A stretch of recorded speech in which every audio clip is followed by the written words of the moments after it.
Have you ever walked into a classroom and just felt nothing? Like not even chaos, like no tension, nothing, just flat. And the students kind of look tired. You're clearly tired. All teachers are tired.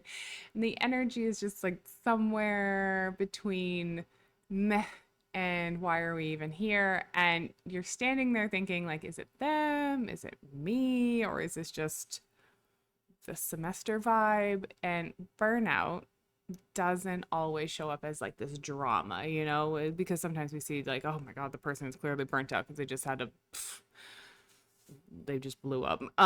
Sometimes it's just kind of low engagement, low energy, just low everything. And today we're going to talk about how to kind of reignite that spark because I had some serious burnout in 2025. End of 2024, beginning of 2025. It was a good 4 months of struggle. So both in your students, both in your and in yourself, because if one of you is burnt out, it affects the other and vice versa. And if both of you are burnt out, I mean, we just need a total reset. So that's where we're headed today. Hey there, it's Kelly. And if you're here for miracle fixes, shiny classroom hacks, or whatever today's buzzword is trending, yeah, not gonna happen. What you will get is real talk about English teaching, teacher training, and the chaos we actually deal with in ELT. So let's get into it. All right, so this is not theory for me. I lived it. I was burnt out. Like I said, like 4 months, couple end months in 2024, beginning 2025. I mean, I left a position and I was wrecked. I I had been grinding through like months back to back, like classes, admin work, endless fires to put out, like constant, just fire after fire to put out. And I was running on caffeine and adrenaline and convincing myself that I could make it just to the end of the term and I'd be fine because I would go to the beach. And spoiler, I was not fine. By the time I walked away, my spark was gone. Like I didn't even feel like myself. I didn't want to plan lessons. I didn't want to teach. Honestly, I didn't even want to talk about teaching. There was a dip in my podcast. There was a dip in productivity and, social media posting and the content that I genuinely love to create. So it took me months. I'm not even kidding. Months of stepping back, saying no to certain work, just drawing those boundaries and slowly reintroducing myself to what actually sparked a little bit of joy. And honestly, it took me a really long time even to kind of be in those situations, give myself the grace enough to say, okay, I need to deal with this situation. And I want to say yes to only the things that are kind of like helping me through. It, it took me so long to start feeling like myself again. And so if you're sitting in your classroom, at your house, wherever you might be consuming this content, at the doctor's office, I don't know. I like, and you're thinking to yourself, I just don't have it in me today. I get it because I didn't have it in me for like months and it's not permanent. You definitely get it back. But how do we get it back? So, the first things first, step one, stop pretending everything is fine. Like, we have to stop performing as if things are normal. I mean, just call it out. Literally name the energy drop. It's not a weakness, it's just honesty. And it can reset the dynamic a little bit. So, in the classroom, I'm a little direct nowadays, more direct than I even was in the past, which is concerningly direct. I'll say like, okay, so hey, student X, this feels like a very low energy day. Are you feeling that as well too? Usually they're like, oh, yes. And it's like it relaxes them because they don't have to be performative anymore. It's like, okay, cool. So how can we adjust this lesson to make it work for everybody? That's all. Like, let's just call it like it is. Let's just straight shoot down the barrel and say, all right, it ain't working today. Let's figure out what will work so that it's productive and effective and we're both not wasting our time. Another thing that I will say, looks like we've hit a wall. Should we try something different today? Because if you're banging your head and it's like getting to the point where you're gonna burn out and you're gonna get real frustrated, stop banging your head against the wall. Like, listen, we've hit a wall with this. I'm gonna try something different. We're gonna go in a different direction and see if if it starts to make sense. That's cool. I feel like it's okay. Um, and the other one is kind of giving students an option, but allowing them to be like, oh, this is a possibility. So it's as simple as saying like, let's switch it up a bit and see what happens. Are you game? Are you up for it? Let's see. Because usually they are. Because if your energy is pretty low, their energy is probably matching. So students often admit to me, at least, because again, straight shooter, just be direct, they feel it too. They'll start saying like, yeah, yeah, I'm just not, it's not a good day for me. Great. And simple acknowledgement makes you kind of this team again. It's not the teacher versus the class or the teacher versus the student or the teacher trying to just force the student, you got to learn this type of thing. It's like, no, no, no, we're working on this together. Like, I see you, I see the energy drop. So it's cool. Step 2. Inject novelty without pressure. So when you and your students you're just dragging, I mean, really dragging, the last thing you need is like more pressure, because even if you have a quick deadline or you have a lot of pressure, like the last thing you need is more pressure. So you don't need to kind of reinvent the entire syllabus and go through all these things again. You just need like a little jolt of novelty. I have some go-tos. I got a list here. Hang on. A walking debate. I love debating things. I don't know if anybody's noticed this about my personality. I'd like controversy. I find it interesting because I think it makes people either double down, distill their ideas, gain a new perspective. Like, I like it. So I just like poking the bear. I do. I genuinely do. So a walking debate is fun, especially if you're in a physical classroom, getting people up and moving and just doing something a little bit different than sitting down. If you're in the online classroom and it's possible, like, ask your students, like, hey, join from your cell phone today or join from your tablet and let's get some steps in while we're having this chat. Like, why not have like 10 minutes of like just kind of physical movement? Because most people are just sitting down in front. Again, this is kind of the norm nowadays, and people are sick of this, like the whole screen thing. Like, I don't know, I get it. Okay, another one that you can try is a challenge. Teach me something I don't know. I love this challenge because I learn all sorts of things, which is great for me. I mean, it's awesome for them to practice their English too, but I also really enjoy learning all sorts of weird, random things. I've had students who have taught me how to make wine and champagne because it was hobbies. I have learned all sorts of things about like literally every topic you can imagine. It's just like I have random knowledge. It's like a random knowledge library right now, and it's really fun and enjoyable. Turn it into kind of like a nice little challenge, and if I can understand it and I can put it into practice, then great. Then their English is working. Another one would be a mystery problem to solve. Find a problem. Listen, the world is full of problems. Legit. Big problems, little problems, problems everywhere. Find a problem. It doesn't even have to be something massive scale helping humanity. No, just find like a little problem. You know what bothers me? Here's a little problem. Let me give you an example. Here's a little problem in Brazil. A little Brazilian problem is that for whatever reason, people cannot put their large trash items at the echo points that we have. So we have these locations scattered around the city that collect everything from batteries to mattresses to furniture, like, the big trash dump stuff that you would have to go to the dump for. We don't even have a dump. We have multiple little dump points. For some reason, I live like, honestly, there's one like 10 minutes, not even 10 minutes down the road from me, 10 minutes down the road. And instead of putting it there, they put it in the preserved area where it's supposed to be just like trees and natures, can't build anything. Like, I'll drive past on the way, like it's halfway between my house and the Echo Point, and there's a sofa.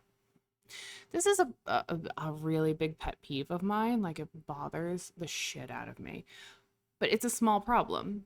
So here's the little mystery problem. In my city, in America, in Sao Paulo, how can we get people to actually put their trash, large items? Like, it's not even something like, oh, a candy wrapper that they threw out the window. No, this is a large item that they had to stop the vehicle and move it. Oh, do you see what I'm saying? Like, and I don't understand, it's so inconvenient. You have to do it in the middle of the night so nobody sees you. You have to make sure that the houses that are facing the area that is like the preserved nature area don't have cameras, because if they do, then they can call the police on you because they can get your license plate.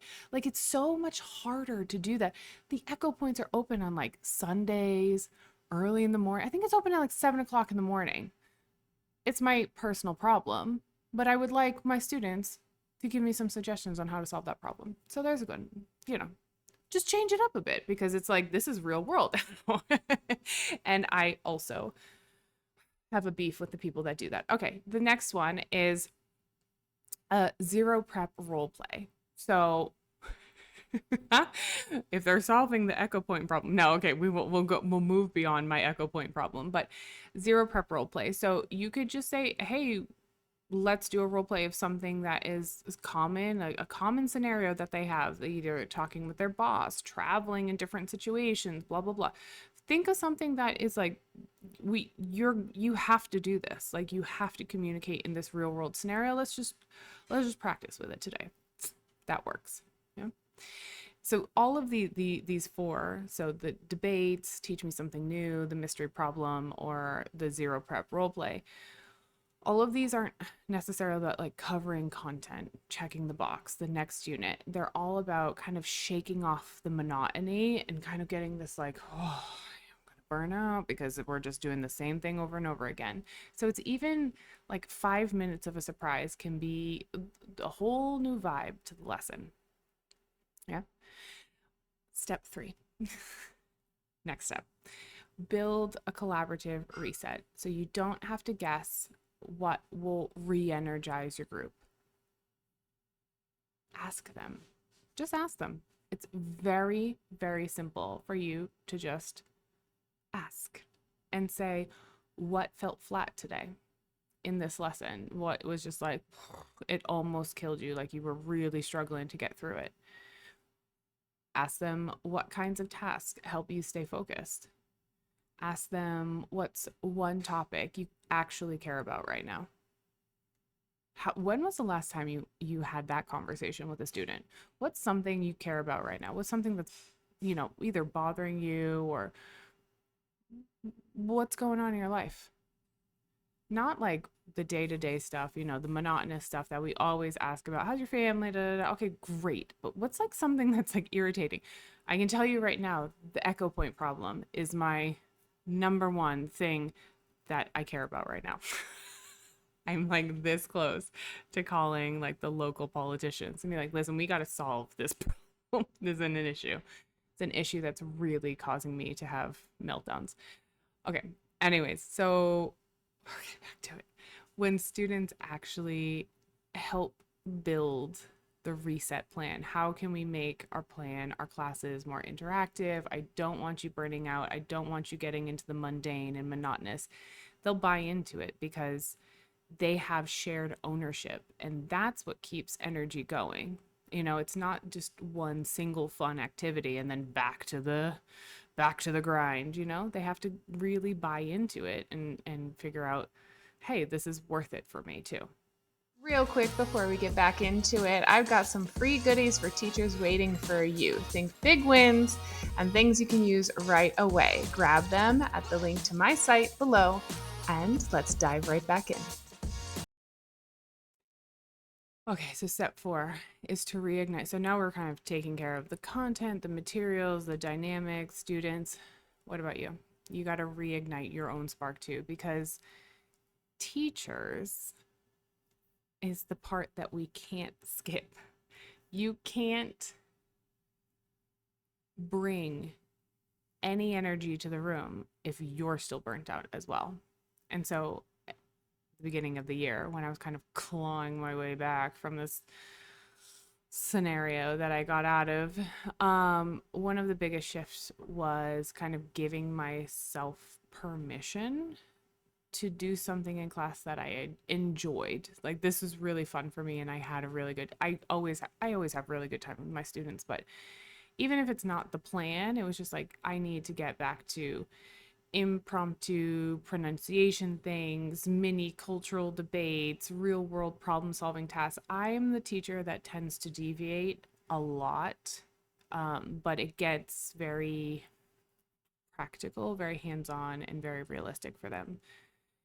And once I started doing that again, instead of just going through the lessons, because for me, going through lessons, it kills me. I like preparing lessons.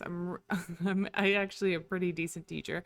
I really enjoy interacting with the students, but I have to have these little deviations because I have zero focus half the time.